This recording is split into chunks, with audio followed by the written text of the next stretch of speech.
Welcome back to American Arms Channel, ladies and gentlemen. I'm Drake. Now, I'm standing here today on the range doing a quick video, and you're probably wondering why this gun, this SBE3, is a little torn down. There's no bolt in it, and there's no forearm on it. Well, today, what I want to demonstrate to you is how to adjust, potentially, your point of impact versus your point of aim.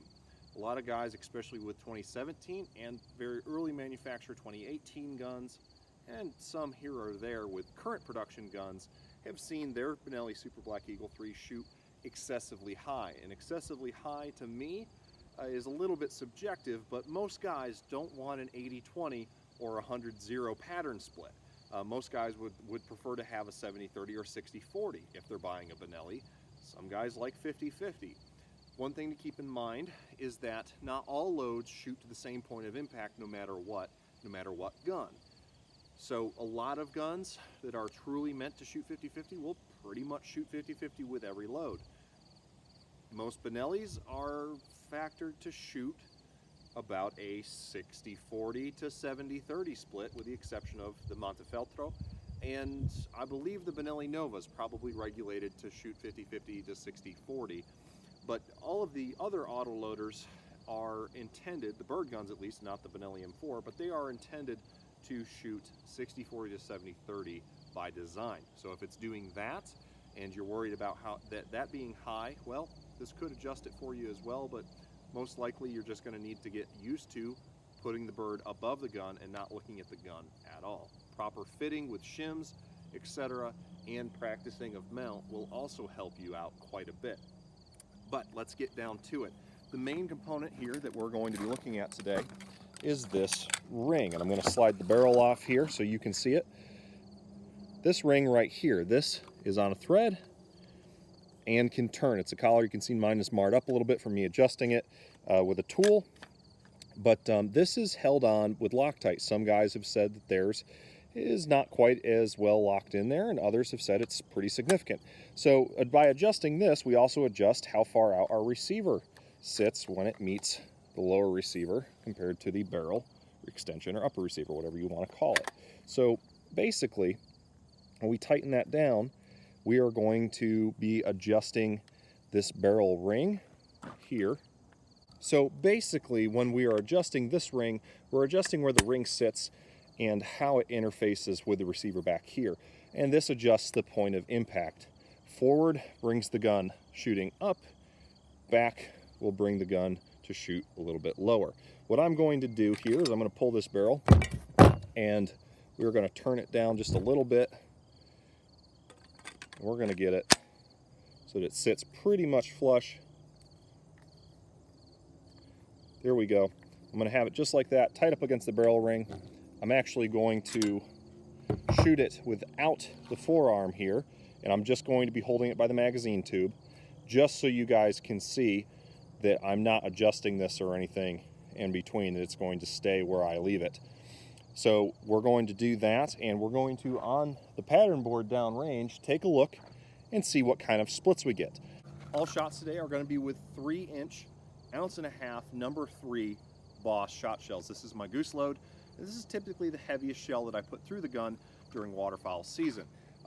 A 3.5-inch chamber I don't really use much anymore. I like having it, but this little guy right here has plenty of wallop for geese and distant ducks, and typically I actually run a shorter, lighter kicking 1.25 ounce number 4 load, 2 3/4 inch by Boss as well. So we're going to run a couple of these today to see what kind of patterns we get, pattern split, and see. And again, the target behind us today is about 16 to 17 yards away, which is a perfect distance for adjusting our point of impact. And we're going to run a modified choke, so we should see a pretty decent split, as I will hold the bead directly over the aiming point on the paper. Okay guys, so slight little malfunction. Turns out that my aftermarket big bead that I was really enjoying for a full season got crooked, and it was just all smashed up. I didn't even realize it. So we actually peeled it off. We're going to go with the factory bead. Even better, because that's going to give us a true idea of what this is doing. Again, I'm keeping the forearm off just to show you guys what adjusting this is going to do. I'm not grabbing the barrel at all. I'm just holding the magazine tube, and we're going to hold center on our point of aim, and we're going to check out what we get. Again, this is with the collar all the way out firm against the barrel ring.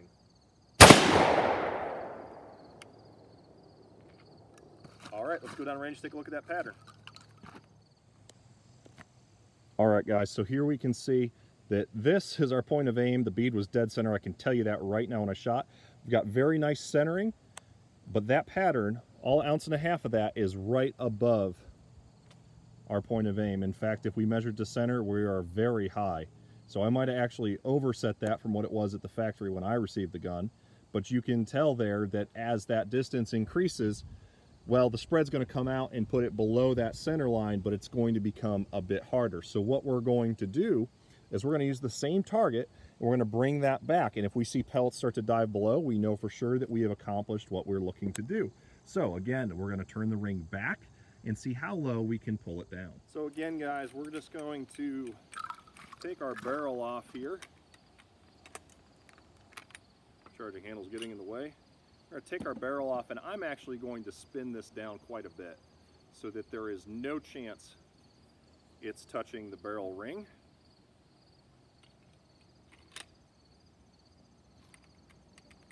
And if you can see that, we've got probably 1/4 inch, and I'm going to cinch this all the way down. There we go. That should completely change our point of impact, especially with these heavier goose loads. So let's do the same test again from the same spot, the same distance, again using the factory bead, not the taller bead that I had on it. We're going to hold dead center once again at 16 yards approximately and see if this changes the point of impact.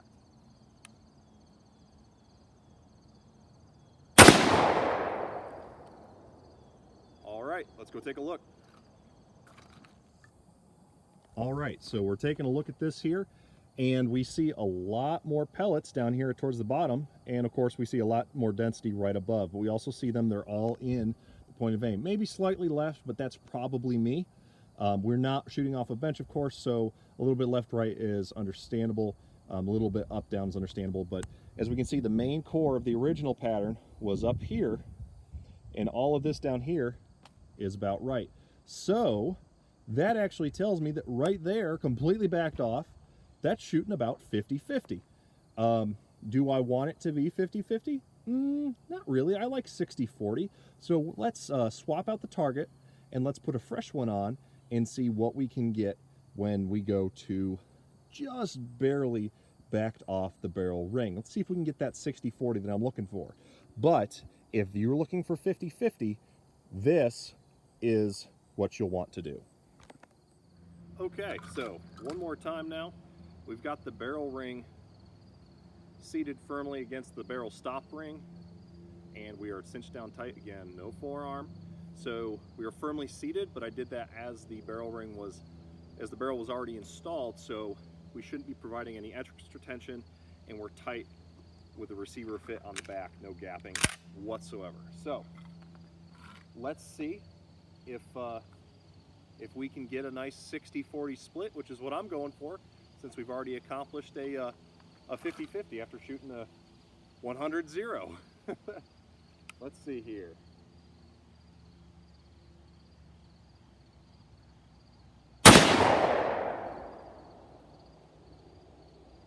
I think we might have gotten a little closer, but might be a little bit high still. So I did shoot that a little bit from the left-hand side, so it is a little bit off center. Just trying to get the camera to work with the lighting. But we can see here, we've got some nice, there we go, much better to see up into the sunlight. We've got probably, I don't know, 30% down below, 70% up above. So I think I'm going to back that off a little bit, and we're going to retry that and see if it gives me what I want. We got it backed off just a smidge, and I'm going to see if this brings it down just right for me. Okay, one last shot. Everything's the same once again. I did push it back about 1 more yard because I didn't feel like fiddling with a whole new sheet of paper. So I just folded it, and we'll still get a good pattern because without this modified choke, this boss isn't opening enough to not tell us what it's doing. So let's take a look. I think I pulled a little bit left, but let's go take a look at the paper. So I absolutely pulled it off center to the left, but I didn't feel like the gun went up or down. So that's actually, if I really wanted to get technical to count that up, that's probably 50-50, 50-55, which shell to shell can vary, and especially not rest off the bench can vary as well. So I'm actually pretty happy with that. I know I'm going to shoot fairly well. I just need to get back out on the range before waterfowl seasons really pick up here in October in 2020 and start practicing with it adjusted to this point of aim. Again, you might want to test across a couple different loads. I'm only doing one goose load here today. You might want to test with your duck load and your trap load and see if point of aim varies, but this is going to give you an idea of how to adjust. So as you can see here, guys, we're barely backed off, and that gave us our 50-50, 50-55 split. We didn't have to come all the way down. But again, that's with this specific load, with this specific example of the Super Black Eagle 3. So really, the hardest part about all of this is, one, heating up your barrel stop ring here to make sure that the thread locker is melted, and then turning it. Once it's broken free, you really won't have any issues with it. Now, I will tell you, disassemble your magazine tube, take out the stop, take out your limiter plug, take out your spring and your fowler before you start heating this guy up with a propane torch. You don't want to accidentally get this too hot, or the spring gets too hot and loses tension or takes a tight set. That can happen with a blowtorch, probably not. With the butane torch, absolutely hold that puppy back and barely warm her up. It's only going to take a few seconds with a propane torch on high or a butane torch on low, held back a few inches, to get this guy hot enough to melt that thread locker enough to break it free. I tried to dum-dum strength this a little bit too much and scuffed it up. So there it is. And do recognize that you're probably voiding your 10-year warranty with Benelli, at least when it comes to this part of the gun, when you take this upon yourself. But what are they doing at the factory? They're probably adding a taller bead if they can't get this to regulate down. Mine regulates down beautifully, but I have to pretty much back it off so it's not touching. So can I deal with a 50-50 shooting Benelli or 60-40? Yeah, that's great. And I get to use my factory bead. If I wanted to shoot 70-30, I push it right up onto the ring, make sure it shoots basically 80-20 or 90-10, and then put a high bead on it. But for most people, that's not a good solution. So this is pretty simple to do on your own, and really you're just going to have to spend some time shooting some different loads and pattern testing it out on the range. Well guys, I certainly hope you enjoyed this video, and if you're looking for a way to bring that pattern point of impact down on your Super Black Eagle 3, this video helped you out. Again, if you want to deal with Benelli and send it in for the warranty to try and bring yours down, go ahead and do that. I have no clue what their customer service is like. I've only interacted with them asking some questions. I've never had to service the gun. So that being said, everybody's experience can be different. It's your choice. If you're a do-it-yourselfer, if you're a handy guy or woman that likes to take care of things on their own, or you really just can't stand to wait anywhere from 3 to however many weeks to get your gun back, especially as we roll into waterfowl season here in the year 2020, then this might be the solution for you. A lot of guys like the super tiny bead on the SBE 3, which really helps to not block out anything. And you know what? I do too in a lot of ways, and I also like a big bead. I like everything, is my problem. But this has helped me out quite a bit. I want to help you guys. So as always, for American Arms Channel, I'm Drake. God bless, keep your powder dry. I'll see you in the next video.